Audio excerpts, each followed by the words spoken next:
Oh, what a disaster. Let's see here. Just going to try and see if I can make sure that the chat's going to show up.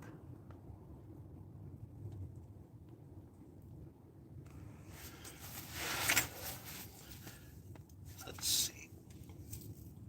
You can kind of see me, right? Got stuff all over the place because I am panicking to get ready.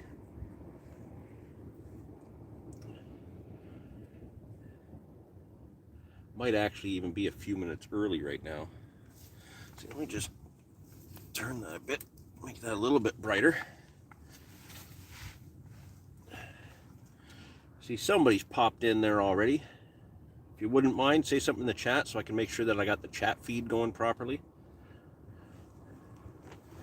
I'll be honest with you, I don't know how well this one's going to go. Where I am, my signal might drop out because of roaming, being close to a bad tower. So hopefully I won't lose you. Hopefully we'll be able to keep this going for a little while. But I am on the bank for a very short time.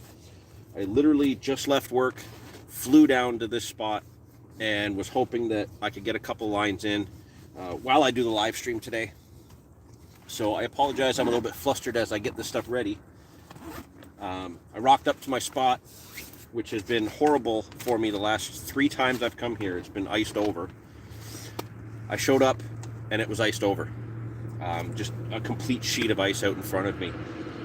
But I brought the stuff out anyways. I set up the bivvy, I put the net together, and I thought, okay, you know what? I'm just gonna at least do the live stream from the bank.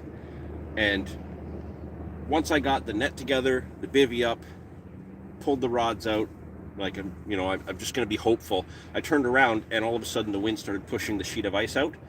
I can now get 2 rods on my spot. I've only got little leads on right now, so the wind might be an issue. I might have to put some back leads on, but I'm just going to try and dig out a couple of fresh baits, and I'm going to get 2 lines on the spot. Haven't had a chance to put any boilies or anything out yet because, like I said, 7 minutes ago, this was just a sheet of ice. So let's see here. What do we want to do? Right now, one rod has a size 2 hook with a German rig. The other one has a size 4 with a Ronnie. So why don't we put a little dumbbell wafter. This one is Sticky Baits, pineapple and butyric acid. Put that on the Ronnie. I don't know if I've got any big pop-ups with me to go on that size 2 hook, but I really don't have the time to change the rig out. And that's just simply because, like I said, I flew home from work and I have to be home by 4. So I don't really have the time to be mucking around. I don't want to do 2 yellows. So let's throw a pink pinana out there on that size 2 with the German. Big hook and the split shot should balance it out to be more of a wafter anyway. Okay, I'm not sure if that was just a piece of the ice rolling over or if that was actually a rise out in front of me. But this whole sheet of ice is just pushed right out. So as soon as I can find my back leads that I just threw in the bag this morning, I should be able to put a couple rods on the spots. So who's in there right now? Is anybody in the chat? It comes up and disappears on me when I'm using my phone. You guys can hear me all right?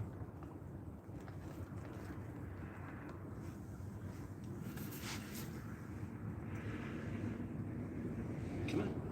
It's nothing's showing up. Oh well. It says we're live, so I'll just go with it. Let's see here. Lee Hoff, morning. Okay, so the chat is working. Now, I apologize if I miss any comments from the chat. Like I said, it fades away as I'm using my phone. But Got the back lids. Get them in my pocket. I'm gonna need them because the wind will probably... My rods are up high because the pod is up on top of some rocks. I just can't get it low enough today, so back lead might be the only thing that saves me rather than cutting this and putting a whole new lead on. Don't need those. How's it going, Lee? You doing all right?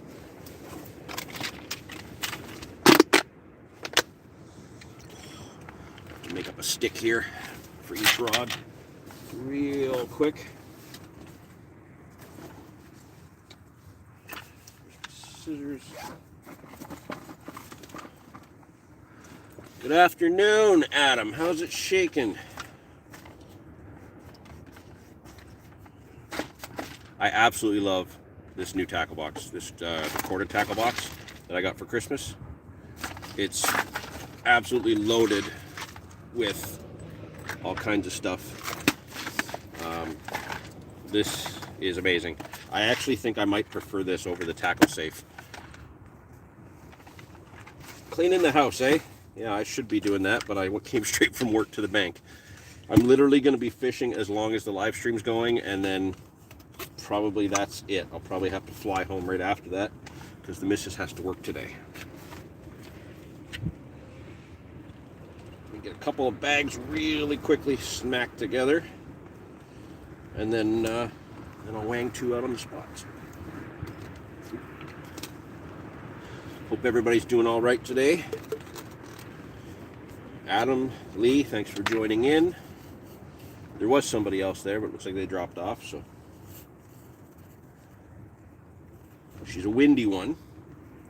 I was hoping that the north wind would change, and it did, so that's good. There's still a little bit of ice to the left here, but everything right out in front of me and just slightly left has opened up, so I should be able to get two lines over there, get the back leads on and drop it down so that if any of the remaining ice pushes out and push out over my line and not through it.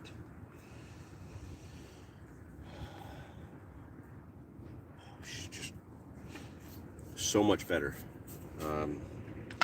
You guys missed it when I first started up here. I was saying that my last 3 visits to this spot have been big failures because they've been completely frozen over. And it was frozen when I got here. And just as I set up the bivvy and was kind of just setting up for the sake of the live stream to be on the bank, even though I couldn't put a rod out, I turned around and all the ice was pushing out. The wind had caught it just enough just as I got here. Okay, we got 2 bags, we got 2 rigs, 2 backlids in my pocket. I'm going to get this sorted, and I'm going to get 2 rods on the spot. I should be able to angle this. I know everything's kind of backwards. It's just the way I got the camera, but I should be able to angle this so you can at least see me put the rods out. And maybe if we're really, really lucky, I can wangle a fish out here. So this one's the Ronnie with the pineapple and butyric acid wafter. And this one is the German rig with the pink pinana.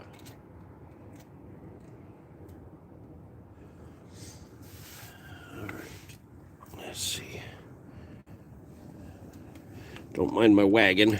My wagon's right here. That's how I got my stuff out. Okay. So you can kind of see the pod there. I'm sorry that it's so crooked.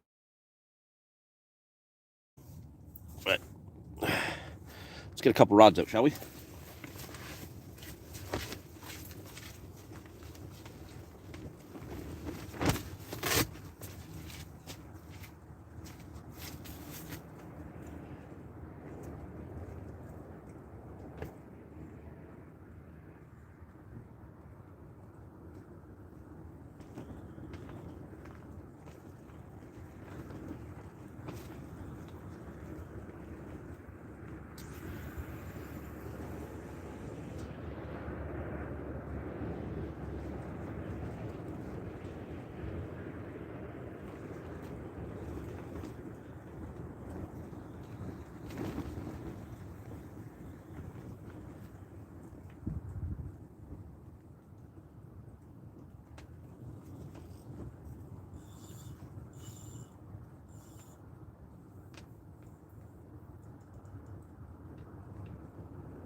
There's one.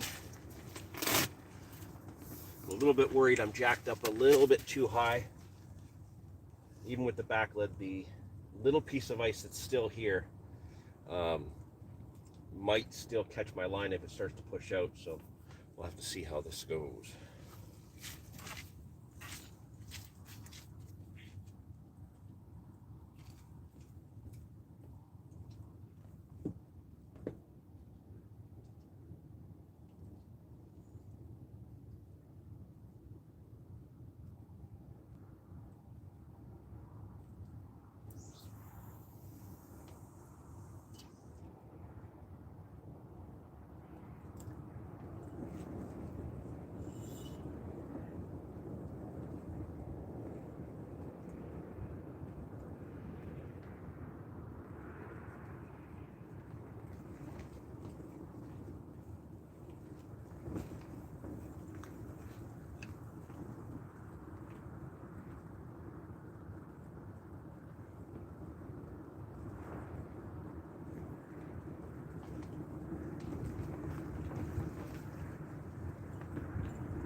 All right. Okay, I know it's sloppy. I know they're up high in the wind. It's not ideal. But I'm fishing. I've got 2 rods on the spots. One is nice and tight left, right where I want it to be. Maybe a little bit shy of where I want it to be, but it's close. And the other rod is more right than I would normally fish, but it's still in that deeper water near a drop-off. Fishing. Should be about 1:15 in around there if I did everything right time-wise. I have to be home by 4, so look.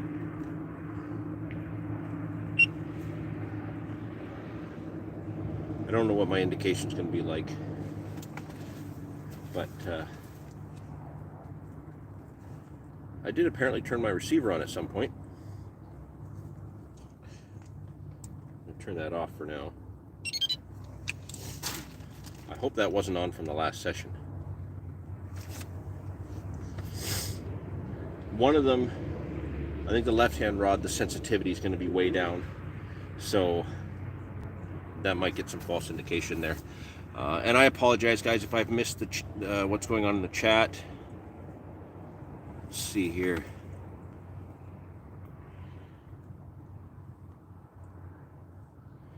Adam was catching steelhead on the Niagara. That's great. Lee, could I give the size of the tackle box? I don't know the actual dimensions, but it's pretty great size. So the tackle safe would kind of come to about here, And this is quite deep, but man, like there's so much stuff. You just look up Porta Tackle Box online. You'll get the dimensions, I'm sure, but this thing is sick. I love this tackle box. So I need to get some fish slime on it yet. I haven't had a fish since I've had this. Well, that's not true. I have had a fish since I've had it, but I haven't had a fish since I've put stuff in it. Let's see here. Come on. Where's the chat? There we go. Where's the chat? Screaming Carp Runs. Hello, how's it going? Michael. I won't try to say your last name, but hello from Germany. Hello back from Canada. Appreciate you tuning in. Hope you catch a big carp. Yeah, you know what? Lines are in, so there's a chance, right? Can't catch them if your line's not in the water. And I'll say again, guys, I do apologize if the signal cuts out. I'm in a spot where sometimes my phone just switches over to roaming. So if I lose you, I do apologize. Team carp fishing, beep beep. Yeah, I hope so. I haven't taken the time to adjust the sensitivity on the left-hand alarm. That's the new one. 334 Outdoors, yo yo. Yeah, hopefully this is a productive 2.5 hours. I would really love to be able to pull out a fish. It's got to be just some kind of amazing luck that the ice actually pushed out as I got here, because I was really worried that I wouldn't be able to get a line in. Haven't been able to the last 3 times I've been to this spot, but it's pushed out completely in front of me. There's no ice out to my right or straight out in front of me, but where I want my lines, one spot where I would want to put my left-hand rod is still covered in ice, but that's still breaking up and probably going to shift out and probably take out the left-hand rod within the next 20 minutes, half hour, but easy enough to redo. But I've got both lines off to the right, well, one left, one right of that. So they're a little bit to the right of where I would want them, but distance-wise, I think I'm good. I'm definitely where the fish are moving through. 2 different bait options, one pink, one yellow. 334 Outdoors. You can make me jealous all you want. I am just happy to actually have lines in right now. But go ahead.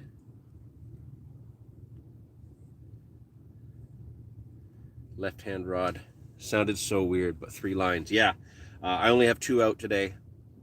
The one thing about this spot, if I had 3 lines in and all 3 of them went, I would be so screwed. This spot has the potential for really big fish, and I'm a little bit worried with 2 if I actually get into some bites. Florida, 81 degrees. My God. It is +3 Celsius where I am. So what's that, like 36, 38 degrees for you? It was 20 degrees Celsius 2 days ago. I was at work in a t-shirt. Ooh, that was the right-hand rod. But there is a bit of ice shifting. I don't know if it's connected with it yet. Bobbins haven't moved. That's the left-hand rod, so that's got to be the ice hitting it. Hopefully it's coming off in little chunks right there, so hopefully that'll just kind of turn and go around it. The big sheet that's over here to my left should go by without hitting a line. It's just these few pieces in close that are right near the line. But once they're out of the way, then I should be good. The back leads, I really don't like using back leads, but I'm using light primary leads right now because I just went with what was set up. I don't like the limited indication off of a back lead because it really throws things off for me. I'm kind of sitting here hoping for a harder take, but the downside is this spot's more akin to dropbacks because it's usually bigger fish. We're just going to go with it. We're going to go with it, and hopefully a fish will get stung and just swim off. But I'm fishing. So excited. Thirsty though. I think I have a juice box in my bag. Hang on a second.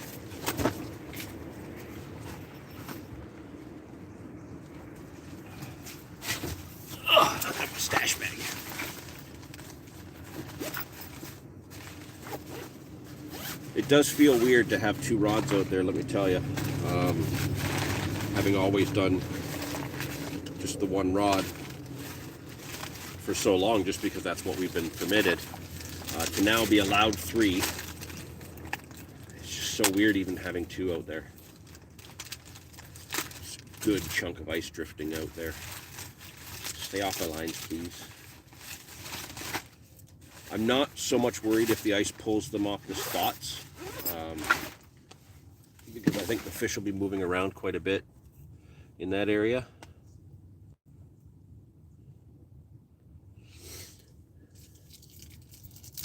Yeah, the back leads are on. Yeah, I don't like them that much. Not for the big water anyways, but I just don't have the time to be fiddling with my rigs and switching out the leads.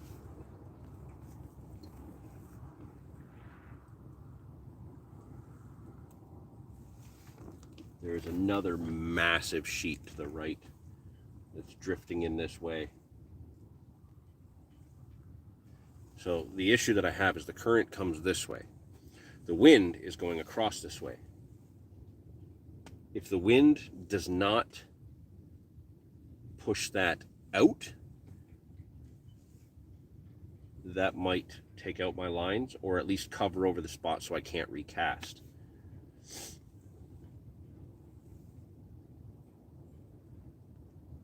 Hopefully the wind will push it out just enough that I can keep my lines in. Dave Newman, good day. Nice to see you.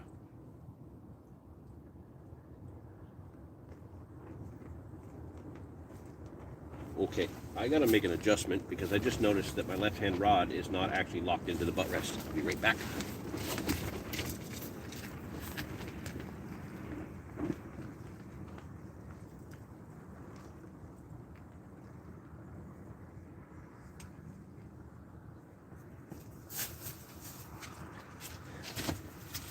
I'm gonna let that, I don't know if you'd be able to see that because it's gonna be so bright, but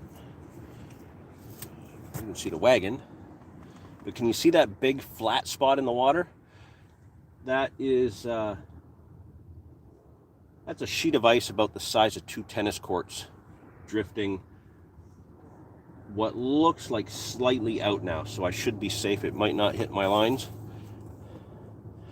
You can just kind of see my pod there.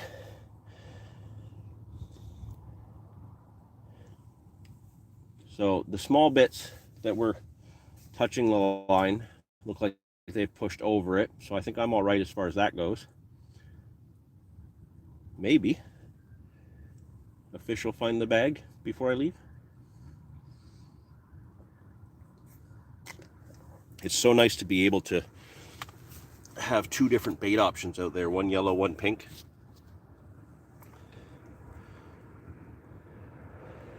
Me and the ice sounds like you with an alligator. Yeah, I'll take ice over alligators any day. Ice doesn't try to eat me. Come on, where's... Oh, the chat just fades away. It drives me nuts. There we go. Okay. Dave might be on the ice drift. Yeah, I don't think you've snapped that ice mode yet. You guys were still doing it last weekend. Yeah, the 2 hours that I have today. Decker, what up? Is that the Decker I think it is? Formerly of Decker Gaming. The Decker that kind of started this European carp fishing thing with me so many years ago. Is that the same Decker? Or is that a different Decker? Oh my God. Good to see you in there. When are you going to get on the bank with me again, man? Hopefully soon. 334 outdoors, you'll take the alligator. Trust me, once you deal with ice, if you've already dealt with gators, I think you'll take ice. Ice is just a little bit cold. Gators try to eat you. Soon, yes. Decker, definitely. Now that we can use multiple rods, I need to see you chasing after 2 rods, because I'm sure you're a bit rusty, buddy. But yeah, looking forward to getting out on the bank with you again. It's been a couple of years now, 3-4 years now. Ooh, a couple of mergansers have come in. Yeah, that sheet of ice is going to clear me now, so definitely look. That's the right-hand rod. That's probably just wind. I'm going to have false indication, guys. I am sorry that we're probably going to hear that and get a little bit jumpy, but I'm not going to go fiddle with the sensitivity right now. So this 2 hours that I got today, for the length of the live stream anyway, is probably going to be the only time I can get out for at least another week and a half. I have some vacation days booked from work. Kevin and I are going to start putting some bait in some of our spring spots. Probably come here one of those days. I only booked a couple days off. But hopefully we can get the season kicked off early. Next week. So next Saturday, I do still have one more video ready to go. That's going to go out next week. It's a video I shot back in October. Not this spot, but along the big river. And kind of just showing the importance of pre-baiting. And I get two really big fish in that session. The biggest fish of last year that I had was in that session, and it's on that video. So okay, the bobbin moved for that one a bit. I've got the long range Signet bobbins, but I've also got some 10-gram weights on them just to help combat the wind and the flow. So if the bobbin moves, then I'm more inclined to think that there's something nearby. But yeah, anyways, next week's video. Good little tips about pre-baiting big water. I just shot my juice box all over my crotch. Look like I wet myself now. But yeah, there's two really big fish, really good tips, hopefully. I think they were good tips. But you pretty much see me just getting completely defeated in the first part of the video. Put in a whole day, everything went wrong, and snuck back out for the next morning only to absolutely smash it up. So there's some value in what I did and how I made it work. But hopefully the next week's video will really show you, just don't give up, keep pushing and pushing, and you're going to get the reward. 334 doors. Finally got a 42-inch carp net and a retainer waistling. Awesome. Yeah, getting that bigger net will make a difference. You've already got a really good unhooking mat, nice high-walled chub mat, if I remember right from that video I saw last. So yeah, getting the net, getting the waistling, that'll make a difference. Then you just need a carpy chair, some nice carpy luggage to keep all your stuff in nice and organized instead of seeing plastic bags on the ground. You got to go full on.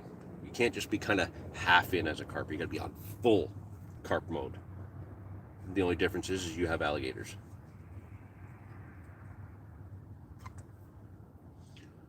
But man, what a beautiful day.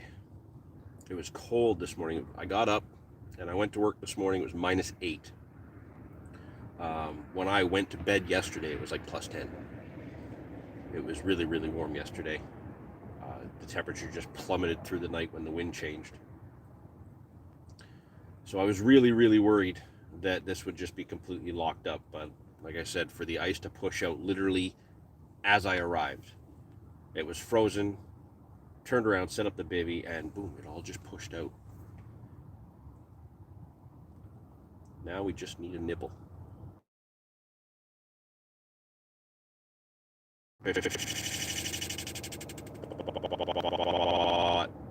I'm only using the 10-foot Witchwood extricators right now because I really want to land a fish on them. I fought a fish on them back in fish, actually here. So I really would like to get even just a 2-pounder. Just want to get a fish on these rods. Just kind of work them in. The reels feel amazing. I really like the reels. They're lighter than a reel I would normally use. And you guys already know I use Witchwood reels anyways. I use the Riots. But these extricator reels are much lighter than I'm accustomed to, as are the rods. But they feel so nice, so smooth, a nice even bend. These are the 3-pound test curve extricator MLTs. Cork handle, sexy. But really, the idea behind getting these rods was for my creek spots, my little reservoir spot, not for the big river. But the swim that I'm in, the flow's not heavy.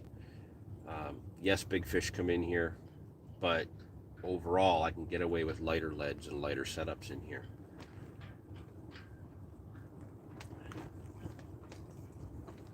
Yeah, if I was fishing a little bit upriver or a little bit downriver in some of the other swims, I'd have to use the big rods because I'd be using 3.5, 4 ounce leads. This spot, I'm literally sitting here with 1 ounce leads on.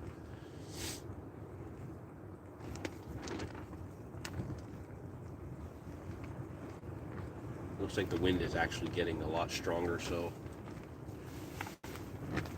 yeah, it's really pushing the ice out of the bay to my left. Literally right now, if I had to recast, I wouldn't be able to, because all the ice from the bay to my left is just pushing right out across where my lines are. So I either need to not have to recast until that pushes out, or just get a fish and be okay with it until it pushes out. I saw there was another comment there.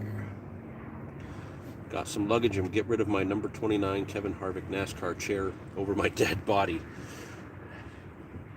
If it makes you comfortable, enjoy it. Just paint it green. Just we need to work on organization. You know what? That's the key. I'm a slob. My tackle boxes and stuff like that are a mess. That's why I bought the new Quarter tackle box. My tackle safe sits in that 110 or whatever size that one EVA case is for it. It's a disaster, but that's now my portable setup for, when I'm going to take the 2 9-footers and my monster alarms and like go somewhere where I'm just kind of walking in or going in on my bike for a couple hours. Because I'm so close to the van, I can just load up my wagon and come out with some more high-end gear. But yeah, for those little sessions where I might take my bicycle in this summer, I have a nice portable setup that can basically fit in my pockets. And then, this one fits in the Quarter rucksack. There's the front pocket that's designed for. So I can do a little bit more gear with this setup. And then I have my big tracker carry-all and stuff like that when I want to do a really big session or a multi-day session. Any of you guys that are in Ontario, how many of you have been out with multiple rods so far since the announcement back in the end of February? It's only been a couple weeks, but I know a lot of guys are getting out and trying it. I just haven't seen anybody catching yet. Any of you guys that are watching, have you had any fish yet with the multi-rod setup since it became legal? Galen, soon. Yeah. For me, now. Might only be for 2 hours, but holy crap, does it feel good.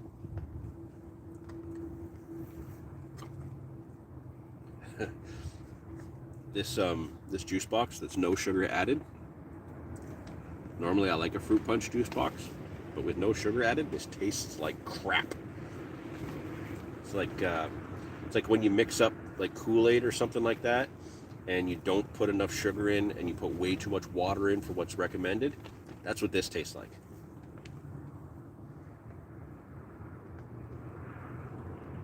The water is really clear, nice blue color. I don't know if you guys can see that because the angle that I've got this at. But when you look out there, you can see how it's kind of, there's little spots of different color where it's a little bit lighter. So when you look out far, let me see if I can kind of do this way. So out here, you see that darker water out there. That's out in the main river. That's out past the drop-off. I'm on a big shallow flat here. So if I go here, you can see some of these areas, they're a little bit lighter in color. That right there's a chunk of ice drifting. But you see there's like little spots that are lighter in color. Those areas are little bits of mud that's stirred up. Some of it may be carp that are just wintering on the shallow flat, which is why I'm here. Some of it could just be churned up because it's a loose spot, in between weeds that the wind has been able to stir up. It's hard to say. A lot of different things it could be, but as long as there's bits of the bottom being stirred up, it gets the bait fish stirred up. Lots and lots of bait fish here. And when the bait fish get stirred up, you always have some dead ones or some that aren't doing well in the big schools of shiners. The carp absolutely go ravenous on them. So even when it's brutally cold, if you've got a big school of bait fish here, the carp just become hardcore predators, and they will just smash through the schools of bait fish to get at those sickly or dead ones that maybe drift to the bottom. But yeah, they go from being nice docile fish looking for bloodworm or snails or zebra mussels or something in the muck to just all out hunters and tackle these big schools of bait fish. So when I have lots of that color kind of popping up out on the flat, gets me really excited, because I know that as soon as there's stuff that's going to draw in the bait fish, I know it's going to draw in more activity from the carp. So it's good to see.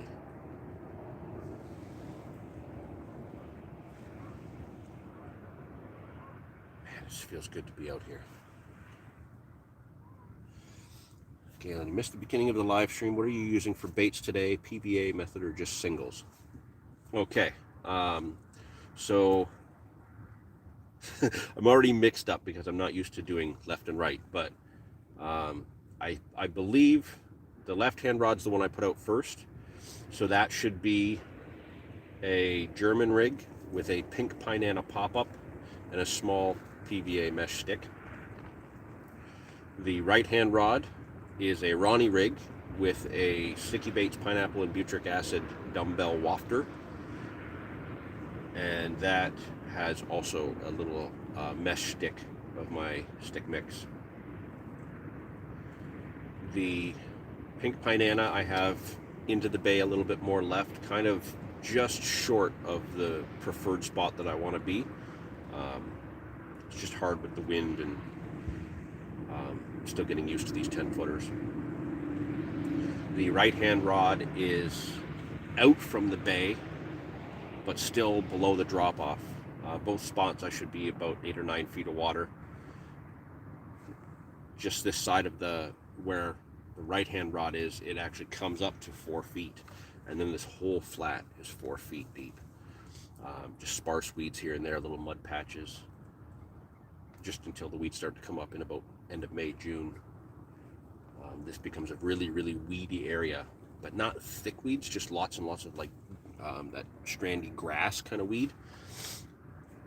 So it's one of those spots that it's like kind of fishable in warm weather, but not so much if you want to really make sure that you're not getting stuff on your rig.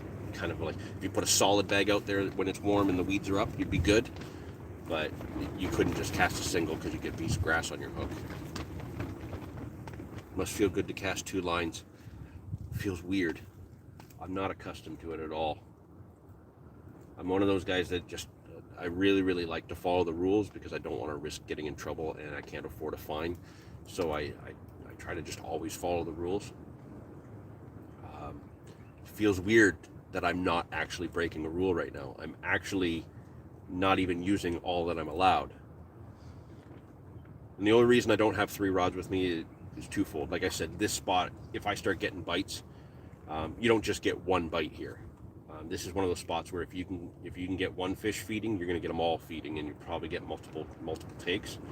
3 rods would just be too much, because like a small fish here is around 10 pounds, but you can get 40s in here. There's huge fish in this spot, so the chance of me getting a 20 or a 30 on one line, playing that in, if the other rod goes, it's an equal chance that it's going to be another 20 or 30.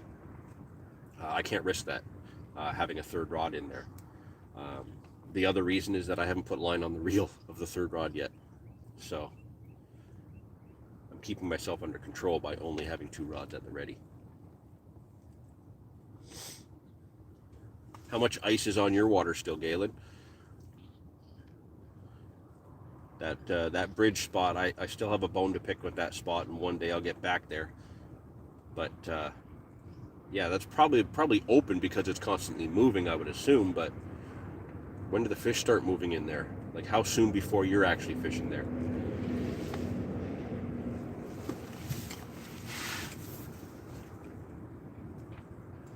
More of the ice is breaking up. That's good. Just walk down there and it's open. Trickle some bait in. That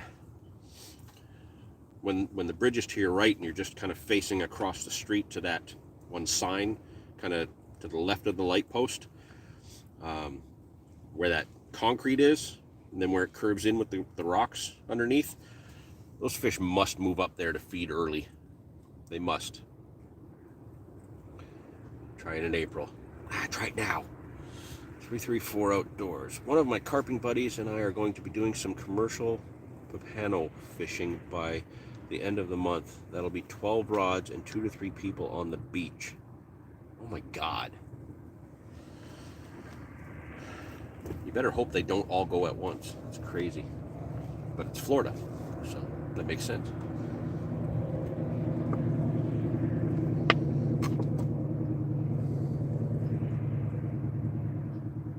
I suddenly feel just so lucky that kind of things went my way once I arrived. And it feels so good to be out here. And just looking at this beautiful river, the color, I can hear the birds, I can see all the diving ducks kind of slowly making their way over here.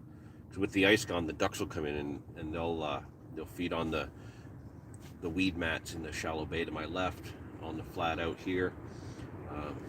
Some of the other types of diving ducks will go down on the bait fish.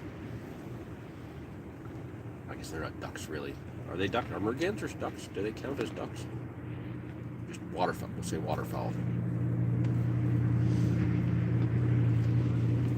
I got to get some new binoculars though, because every now and then, like every winter, I sit here and I'm watching the bird life, and there's always some that I don't recognize, and I can't get a clear enough look. So when I go home and I look at my bird books, I'm like, okay, it could be this one, it could be this one. I don't know. It's a good thing I don't keep a list of what I've seen. It'll be a whole lot of maybe this one, maybe this one.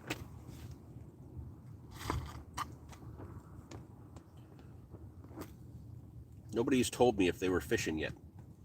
I guess Ontario doesn't have too many people that are getting the multi-rods out yet.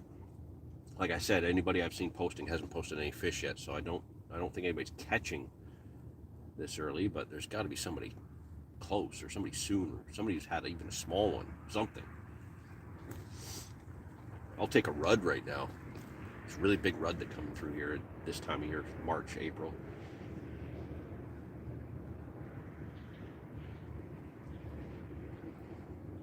Man, I can hear that. It sounds like the wind is kind of dying down a little bit, but the ice is getting louder as it's cracking up.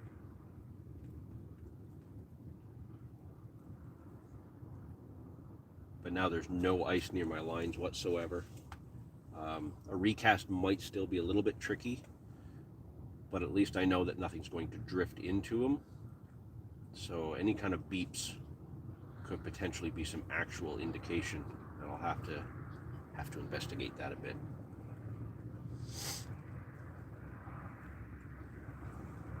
There's still some bits of ice drifting down from upriver, but it's looks like it's really, really cleared out. It's just so good to be sitting here right now.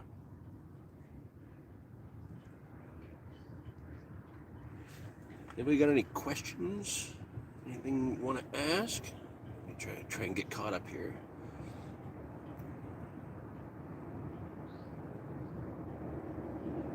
How much juice is left in that box? That one's done, but I got more. About as much as on the crotch. Actually, that dried up really fast, but now my junk's gonna smell like fruit punch.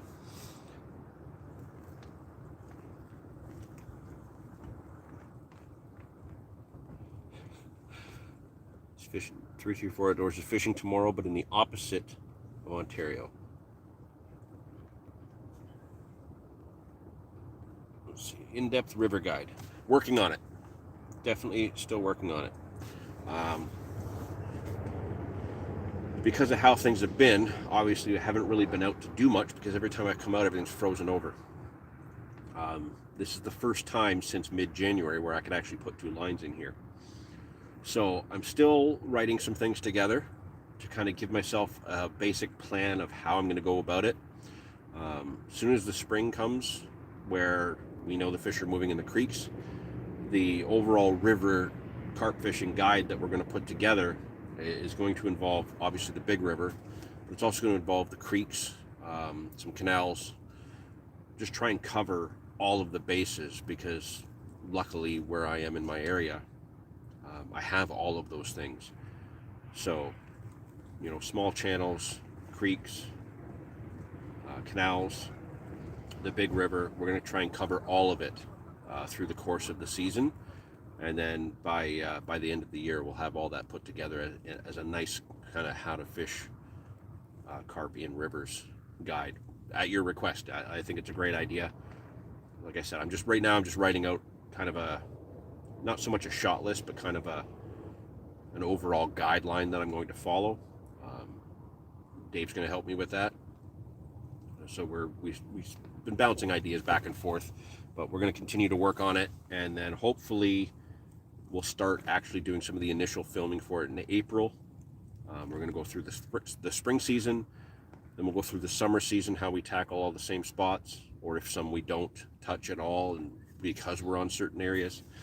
And then we'll do the fall, and then I'll probably wrap it all up about the end of October. So basically from April to October, we're going to be working on this river guide, and then I should have it hopefully edited, done, and kind of the way I really like it and want it by December. So we'll look at about a Christmas release. I think that's the game plan. I really should have worked on it some last year, but scheduling wise, it's tough. My wife usually works weekends, so I really only get 3 or 4 hours on like a Saturday morning or an after work session through the summer. So it can be tricky. I don't get a whole lot of full days anymore, but we're going to make it work. You know, even like I only have today, just the 2 hours that I'm out, potentially there's a lot of things that I could be covering as to what I'm doing and why I'm doing it, given where I am. But I'll save that for April. Once the odds go up just that little bit, where we're going to catch. But for those of you who watched the March video last spring, I'm going to be doing a fair bit of time there this spring, April, May. As soon as we see it's open now. I drove by on my way home from work yesterday, and I was excited to see that the ice had cleared right out of there. So Kevin and I will be in there to take a look, and hopefully we'll see some fish moving there soon. Galen, make the best of the time you have. Absolutely. I'll be honest with you, it wasn't even my idea to come here after work today. I was going to go home and just stay in the studio at the desk. I was a little bit bummed about it. I really wanted to get on the bank, but I was worried I wouldn't have enough time, or that this would be frozen. And the wife said, well, just throw the gear in the van anyways when you go to work. And, you know, if you decide to hit the river, because it's just as fast for me to get here as it is home from work. Same distance, pretty much. So I knew that as long as I had a chance, I could make it here before 1 o'clock. Looks like I did. Come on, where's the chatter? Oh.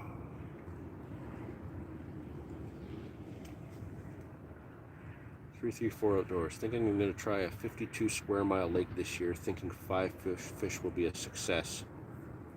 You know what? If you get on them, you could have 5 fish in a session. You never know.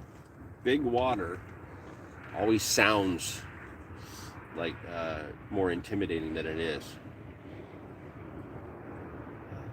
You know, spent years not really putting a whole lot of hardcore effort on the upper Niagara, just because this river is tricky.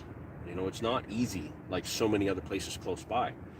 I could fish my butt off on the river for a whole day and get 1 or 2 fish, or I could go to my creek spot or my reservoir spot or the park lake and get 7 or 8 of them in the same amount of time. So it just wasn't, I never felt it was worth the effort until some friends actually pushed me to do it, and we all went and just started crushing big fish. Now I'm just obsessed with staying on the big river, even though I should be fishing the smaller waters right now.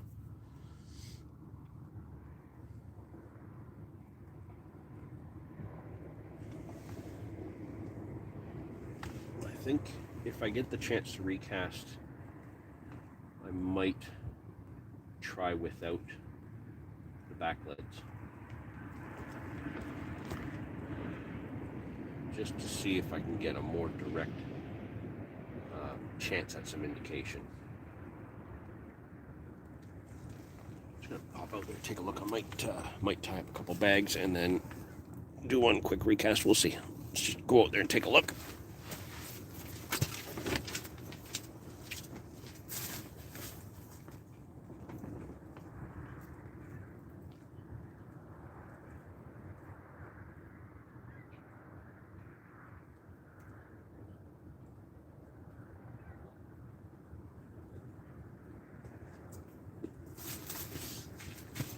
Okay.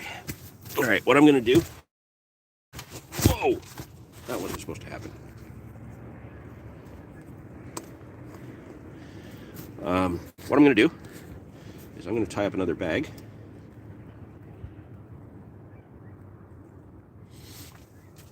I'm going to cast the left-hand rod a little bit more left and tighter into the bay because that ice is pushed off.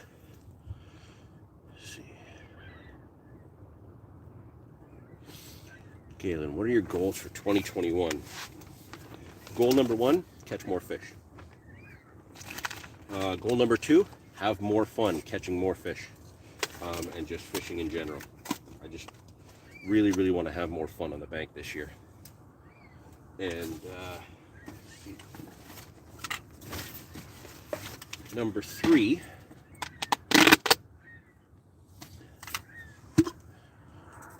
there's a couple spots that I would love to be able to put in some real effort and actually do a proper campaign, but I just don't think I'm going to have the time to do it. And that's the biggest thing that kills me right now, is that my time is limited. So I have to make the most out of really short sessions. So I think my real main goal this season is to just like I said, have more fish, have more fun, and do a good job on the river video, the river carp fishing guide. If I can do a good job on that and be proud of it, then I think that would make this season a success.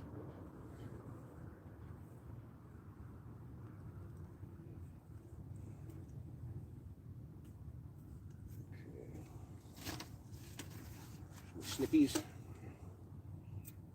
Okay, so the left-hand rod is the one with the bigger hook. I know it's risky unless a big fish takes it, but I'm a risk taker. Kind of, not really at all. All right, I'm gonna redo that rod. Stick this down here. I'm going to cast the left-hand rod further in left.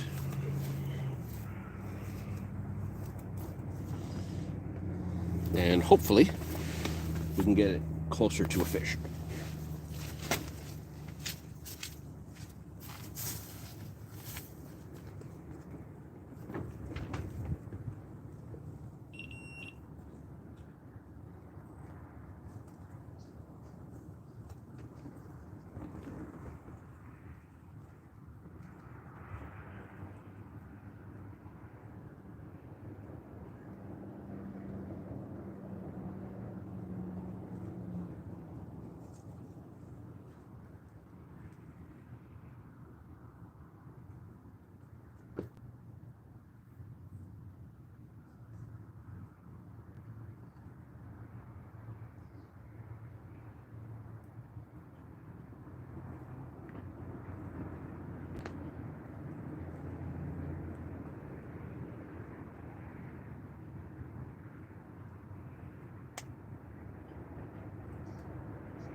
Well, I was going to try and keep the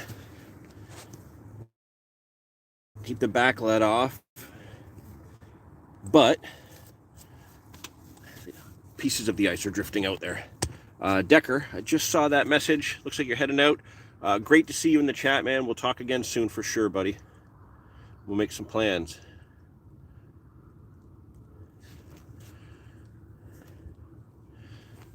Dave, just back in. Did you get one? No, man. Of course not. I suck at fishing, remember?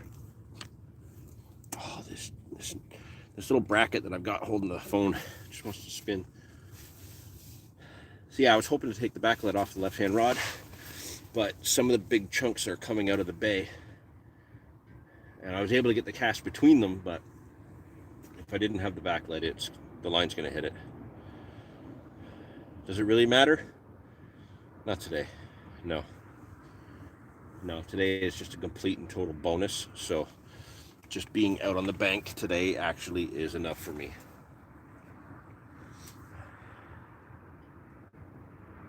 I'm hungry though. Might have to try and grab a burger before I get to the house.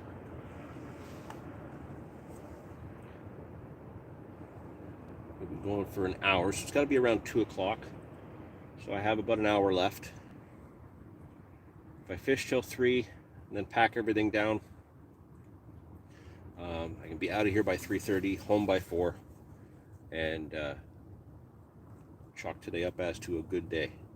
Well, from noon on, because I had to work till noon. No day at work is a good day.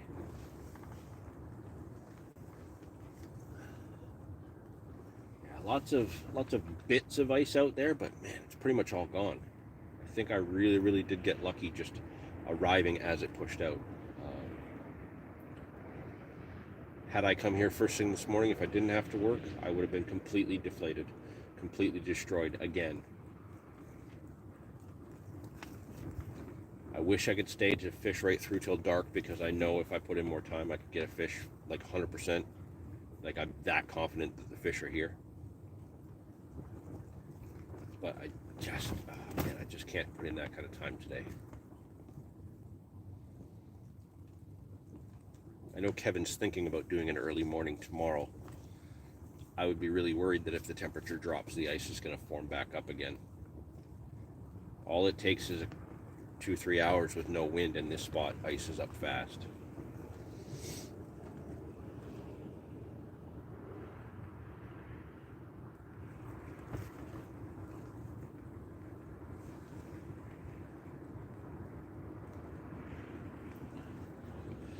Miss anything?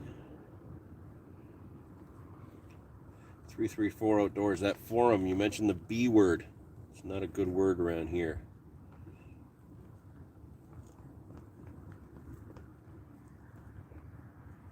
Dave Penderbury, live take. Wouldn't that be nice?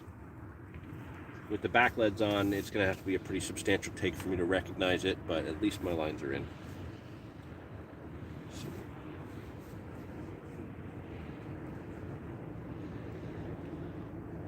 Sounds like you're leaving 40 to 50 baits and do it again tomorrow.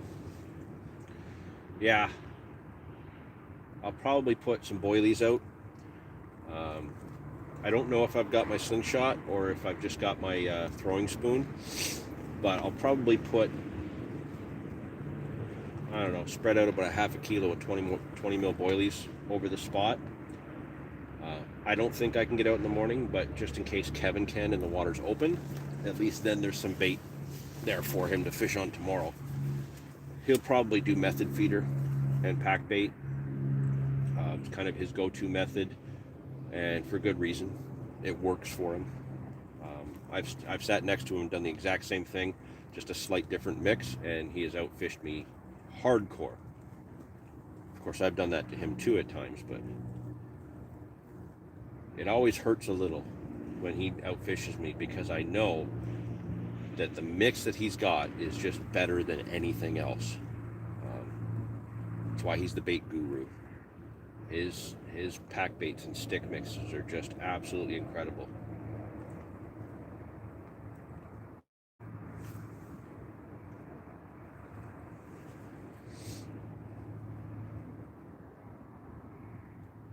Fish. Boom. It's gonna be so weird to be playing a fish and still have a line in the water. I don't even know how I'm gonna handle that.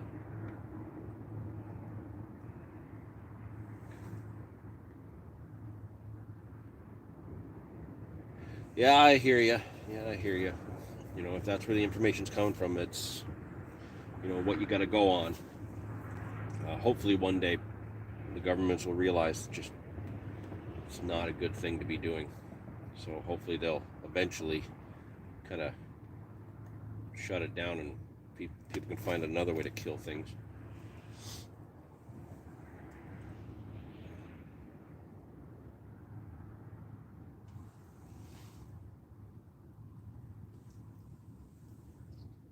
You know, if it wasn't for the traffic going by behind me, literally the only thing I would hear would be the breeze and the ice. It's so peaceful here right now.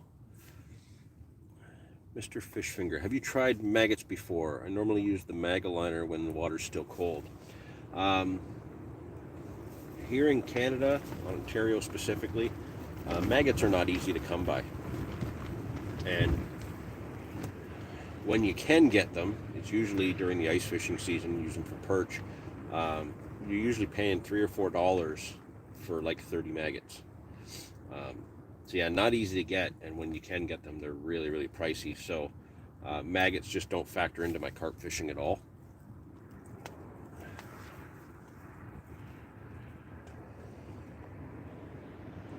It's one of those things that it's like being wild waters that we're in, where there's so much natural food. It makes you wonder if maggots would make a difference or not. Now, with the new rule changes that we just had that now allow us, instead of using only one rod, that now allow us to use 3, to use multiple lines, we can't have live bait or natural bait like that. We have to stick with pop-ups, boilies, artificial corn, things like that. If I was using one rod, I could use like worms, but I've been using one rod my whole life. I like the idea of using 2, just as I do now. I have pop-up on one and a pink pop-up on one and a yellow wafter on another. Just being able to have those options is huge to me. So, just a beep on the right-hand rod. The bobbin didn't move, but the tip did, which I wasn't expecting, given that I have a backlet on there. That's the yellow wafter. If it wasn't for the backlets, I'd be over there like at the ready for even just one beep, but with the backlets, I just don't know how much of actual indication I'm getting.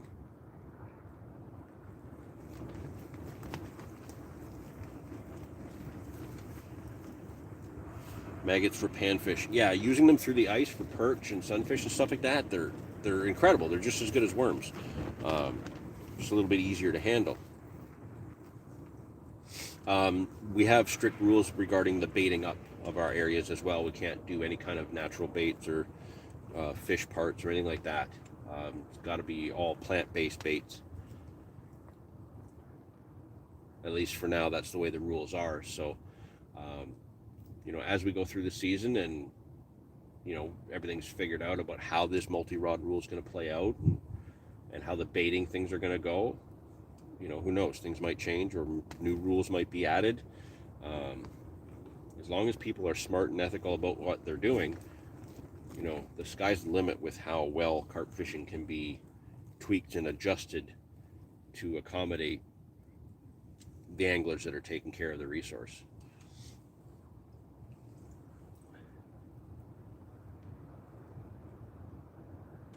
I just keep staring at that right-hand rod. I kind of have a feeling that something's going to happen there. We'll have to wait and see. While we're waiting, I know this is going to get Galen excited and probably a couple of the other guys that are in there. So Paul, Dave. For those of you who are not aware or haven't been following the social media kind of things that a certain group of anglers have been doing for the last few months, I know it's backwards. I'm sorry. It's because I have the phone facing me. But I'm sure you guys can all read that that's the Canadian Carp Society. I'm sorry it's backwards. 1 week. 1 week from today, the Canadian Carp Society will open up to membership to the public. The website has been functioning very well lately. I think pretty much most, if not all, of the little tweaks that had to be done have been done. Membership packages, I believe, are getting worked out. I know that there is another meeting happening before launch so that we can finalize any kind of other details that are going on. And it's a really good group of people that are working behind the scenes to make this happen. So yeah, 1 week. So next Saturday, after you're done watching the next video right here on the Angler Files, where I get 2 really big fish in that video, right after you're done watching that video, you can go over to the Canadian Carp Society website and you'll have some options there to choose from for membership, and you'll be able to see a little bit more about what the Canadian Carp Society is and what it's about and what it has to offer. Not just new anglers, but seasoned anglers. It's about building a sense of community, specifically around carp fishing and carp anglers. Yes, there is fees involved with membership. You see a lot of people complaining, oh, I don't know where my money's going. I don't want people lining their pockets. Any kind of club or group that you join where there's fees, those fees are for a purpose. Canadian Carp Society is not about filling anybody's pockets, because it's not going to be able to. The costs in running the website, setting up merchandise so that it's not all just print on demand. It can be actually prepared and done up ready ahead of time so that we can cut costs on stuff like that. Managing events in the future, once we're allowed to have events where we can get together and have socials, small tournaments, things like that. All the membership money is going to go towards the Canadian Carp Society and actually helping it grow and helping it build carp fishing here in Ontario and in Canada. So hopefully that answers a few of the questions from some of them that have been popping up online lately. I don't have all the answers, but they will come out soon enough. 1 week from today, Canadian Carp Society. You can join. Improved carp angling. You just joined. What, the Canadian Carp Society or the live stream? I don't know, because I was talking about both. Yeah, game on, Galen. I knew you would be excited. Dave's getting giddy. The other Dave. There's Dave and Dave. Dave Penderbury's giddy. Dave Newman can hardly wait. You have to. 1 week. There's expenses for everything. Yes, stuff costs money. And you know what? The more money you can put into something, the better it can be in most cases. Not all, but most. Live stream, good timing. Well, yeah, we've only been going for an hour and 15 minutes, but great of you to join in Improved Carp Angling, and it's great to see you. 334 Outdoors. Y'all cool with posting catches in the Facebook group from down here? I believe so. I can't say for sure, but it's not just open to Canadians. It is the Canadian Carp Society, but as far as I know, it's open to the world. Just like I could join the American Carp Society, I really wouldn't get much benefit out of that because, to get their publications sent over here, it's really expensive. The exchange rate's a lot. So I won't necessarily benefit from joining a foreign group myself, but that doesn't necessarily mean that those same groups won't benefit from joining this side. So, yeah, next week when membership opens to the public, I'm sure there's going to be some more posts explaining things on social media between now and then. Yeah, it's going to be exciting. Just keep your eyes open, see what it has to offer, and if it has something to offer to you, then join up, check it out. All right, so some of those muddy spots that I was talking about earlier that are just out on this flat gotten a little bit bigger, and it's kind of pushing out towards the edge of the drop-off. But all the diving ducks are gone. They're all pushed out of this bay to the right, and there's none in the bay to the left. So potentially maybe there's some schools of rudd or schools of bait fish or something that are stirring that up still. I don't imagine it would still be the wind stirring it all up as much. So there's got to be some fish moving around.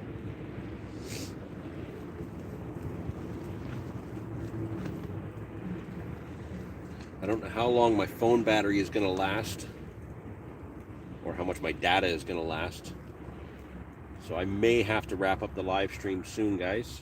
And I am sorry. I would love to be able to try and have a chance at getting a fish while we're doing this. But I am thankful that you all joined me here on the bank. Nice change of pace from the basement. Just so much more life to look at. You know, the ducks, the water, the sunshine. And to be sitting there looking at 2 rods on that pod. The third one would be so much sexier, but right now, just seeing 2 is amazing. Swans. No swans in my line of sight right now. Although driving here, I was driving through some of the rural area between where I work and this spot. Went past a couple of big farm fields, and there was like this big swampy spot where the water had collected. That was the right-hand rod again, just a single beep. No movement on the bobbin. Yeah, like a muddy, swampy area, and there was a bunch of swans, and their necks were just completely chocolate with mud.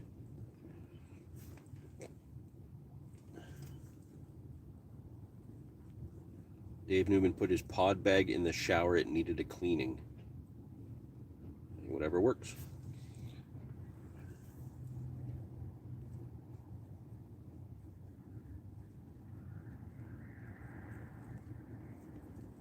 Three, 4 outdoors. I don't actually know what that message means. It's just odd. Sorry.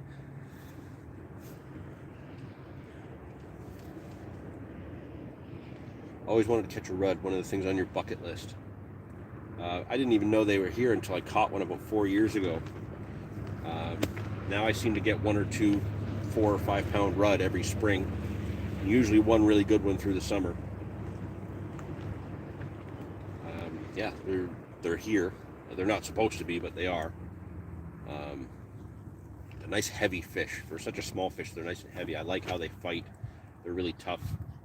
When I take my little 5-foot ultralight out for panfish, catching sunfish and whatnot, being able to hook a rudd with that is just unreal.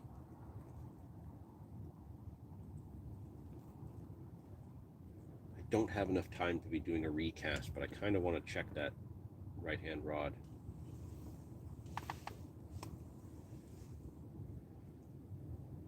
All right, you guys make the call. No stick or anything. Should I just crank in that right-hand rod, take off the back lead, and wang out a single a little bit further into my spot? You guys tell me yes or no. Should I do that? Let's see who answers. The left-hand rod has the pink. Right-hand rod has the yellow. Dave says move it. Okay. All right, I'm going to crank that in. I think the ice is pushed out of the way enough that I can do that, so. Yeah, everybody's saying send it. Okay.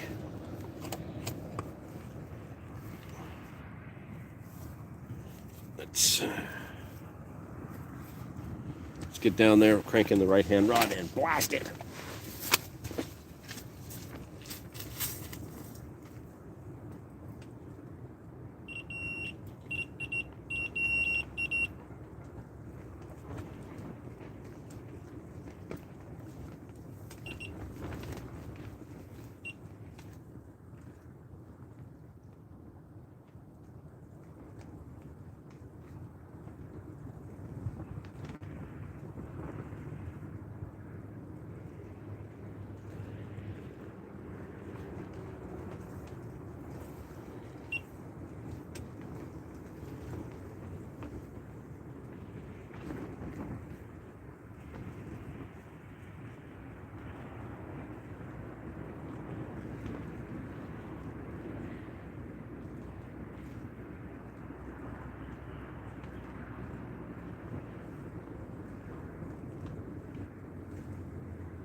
All right. I did a rechuck of both, as I'm sure you could see. Had to redo the second one, the left-hand rod, the second time because it tangled right up on that cast.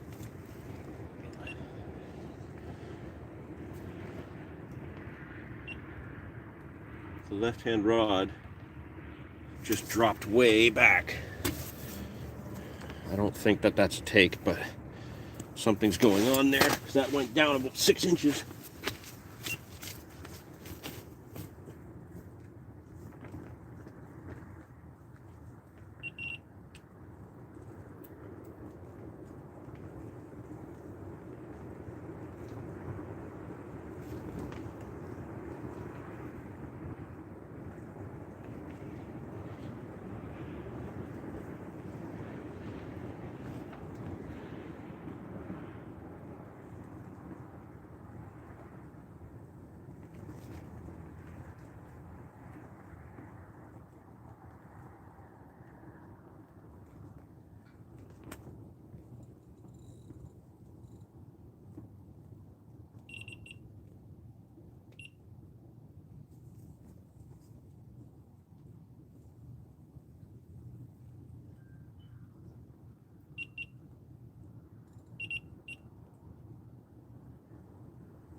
Okay, not sure what that was.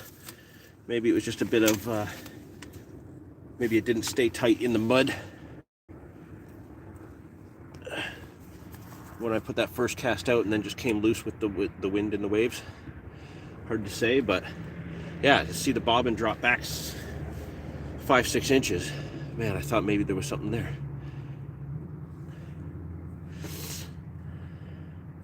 Tench is on your list. Yeah, I would love to catch a tench myself. Okay. Both lines are rechucked. Both are nice and tight, direct to the lead, so no back leads. So if I can get a drop back, great.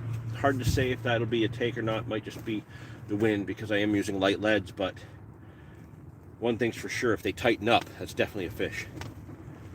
So we got, well, I got about a half hour, 40 minutes left to have something happen. I'm really comfortable with where I'm sitting. I was able to rechuck them both exactly where I want them. So the left-hand rod now is moved in a little bit shallower, and the right-hand rod is in further at the same distance it was before. Into that bay, so I'm a little bit more back into that deeper water. The left-hand rod is now closer to the weed bed than it was. Now, even though they're only chucked back in there with singles, I'm confident that the fish are there, so I really think I have a good chance. Need to clean up some of this disaster. That was the right-hand rod, single beep. Could be just the wind. It's the only other thing I gotta worry about here. Next time I'll come out with heavier leads, I promise.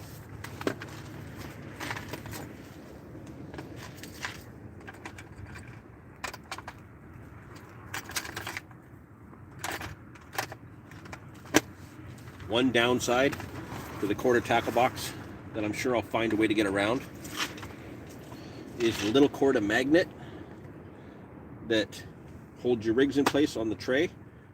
I love it, but it just happens to coincide with the spot where I put my baiting needles, so my baiting needles keep sticking to the magnet.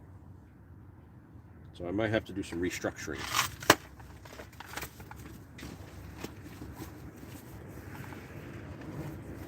Come on, 2-pounder. One little guy.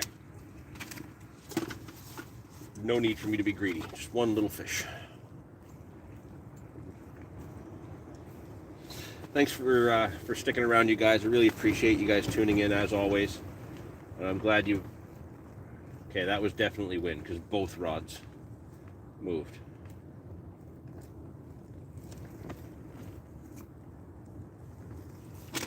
really appreciate you guys, being here with me. Penbury, off to walk the dog. Have a great time. Have a nice walk. 334 doors. You hate your rig wallet.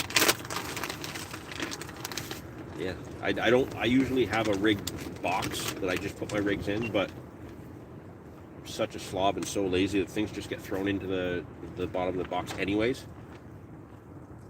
I'm trying to get better about it. Yeah. So now I'm getting that sensitivity issue where the wind is really moving it just enough to get a beat. I could tweak it, but for the amount of time I have left, it's not worth it. I'll make the adjustment before I'm on the bank next.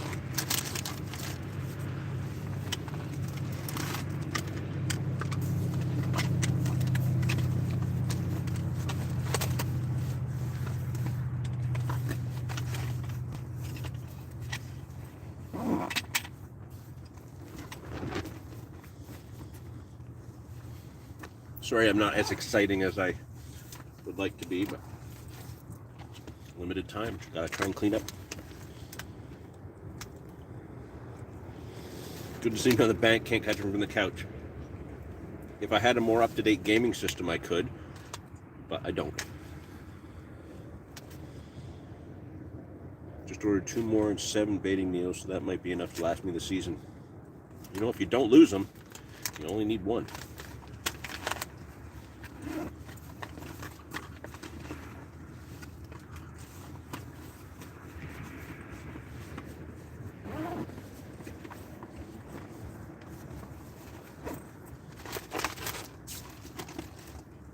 Stuff everywhere.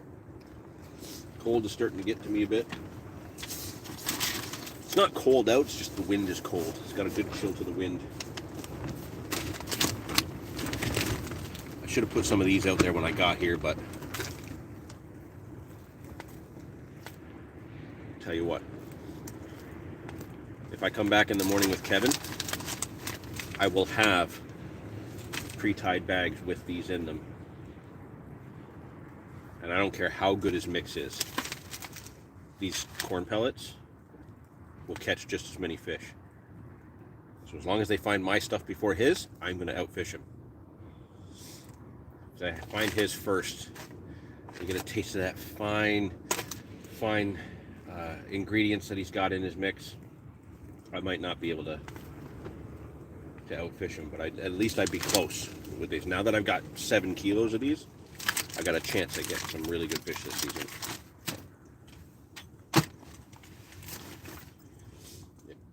I'm going to have to do a proper review on this Corda compact rucksack.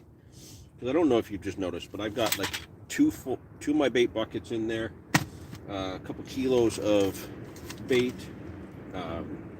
My tracker bag full of my pop-ups. Like, I've got so much stuff in here. And there's still room for more. Like, there's room in every single pocket, and I have every single pocket full, and every single one still has enough where I can squeeze something else in. It's pretty damn impressive.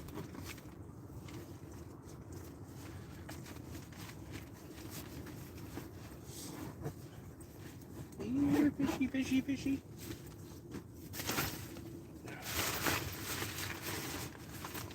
Do I have any other snacks? No. I have rubber maggots from ice fishing in the stash bag. I suppose I probably could have put like a Medusa rig out there with them, but coffee all over the bag. Come on, fish, I'm running out of time.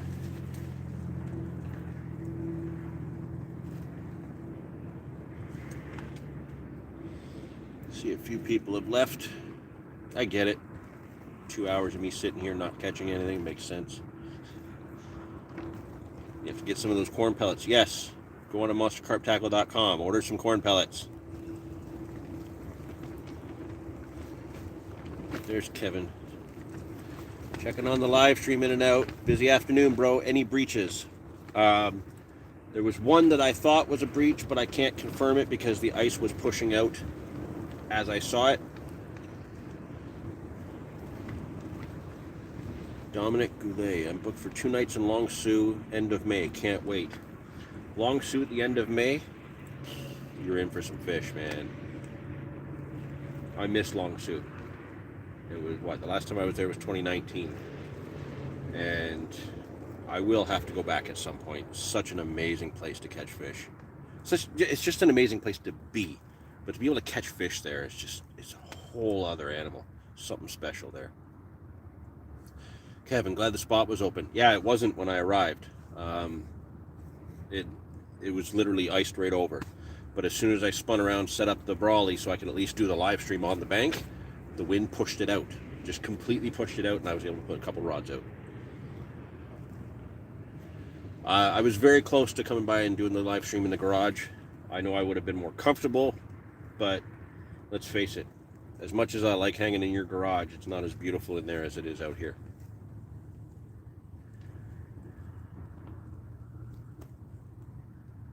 And I can put 2 rods out here. I can't put any rods out in your garage.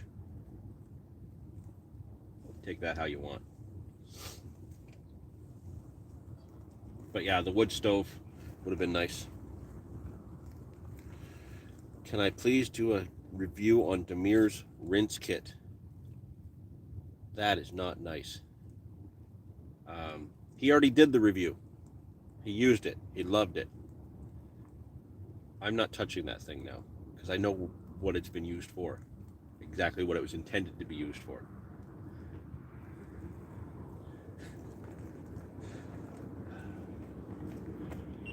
What a funny day that was.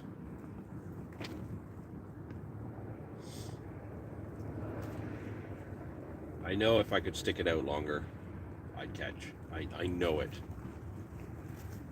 Just running out of time.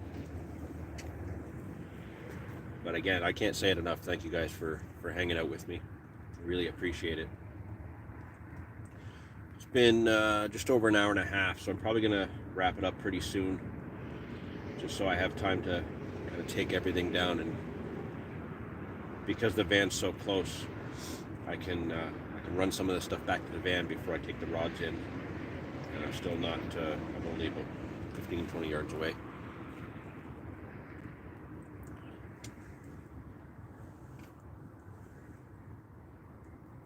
I might be a heavy dude, but I'm fast, so I know I can get back to the rod really quickly, being about 30 feet away.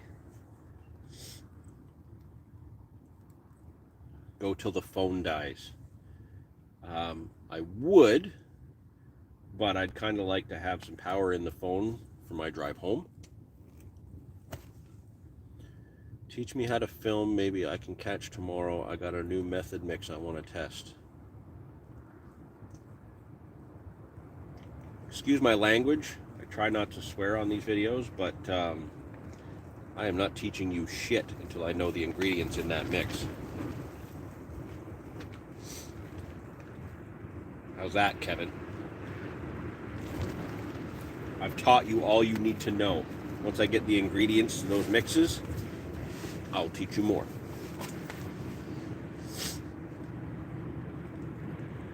And Kevin, we'll see. If I can get a few things done tonight when I get home, I may join you for that 2 or 3 hours tomorrow morning. At the very, very least, if you're going to be coming here, I may still at the very least, come down for a coffee in the morning. Okay. There's no wind moving at that moment, and the right-hand rod just beeped. At this point now, I'm not so much listening for the alarm as much as I'm watching the tips because I've got a tight line. If those tips start moving, then I'm more inclined to get up.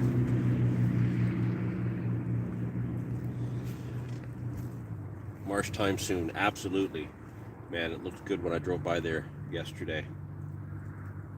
I took a different route to get here directly from work today, so I didn't get a look at it today, but the wind should have pushed any signs of ice out of there completely today.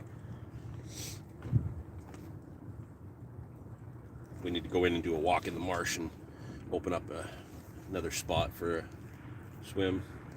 Horrific wind tomorrow. It's a good spot for the wind though, right here. As long as it's not pushing ice into the bay, it's a really, really good spot when it's windy.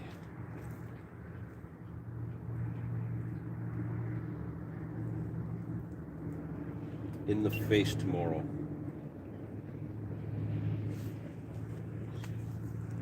Yeah, as long as there's no ice pushing in, we should be all right. We'll see. I'll let you know tonight if I can make it out.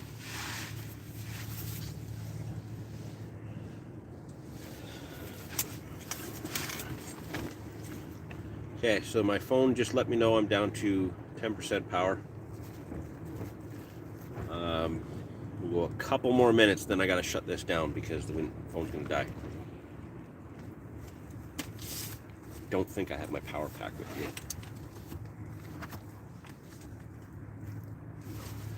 I have the power pack. I don't have the power cord. There may be one in the van, so at least I can charge it on the way home.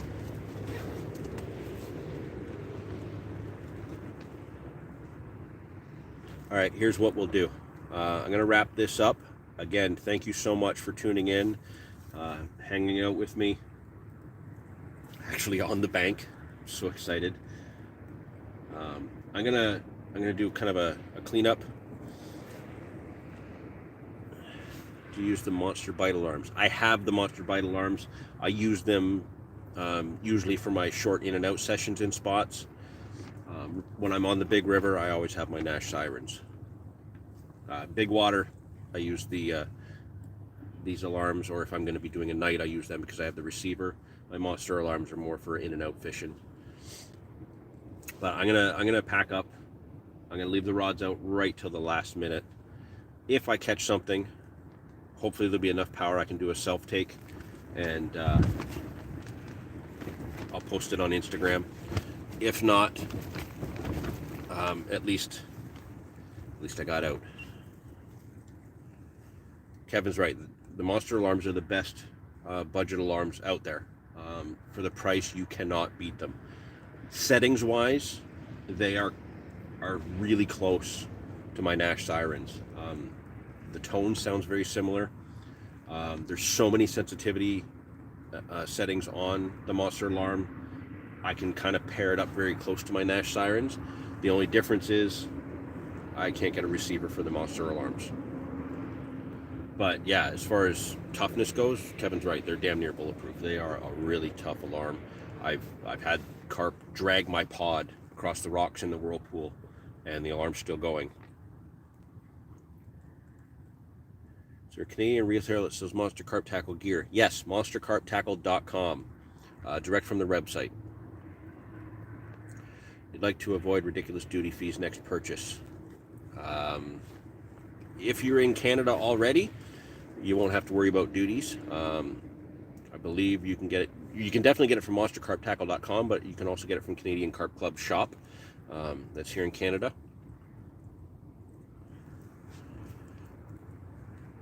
But yeah, you can order direct from the website, and it's good stuff. You get it really fast from them.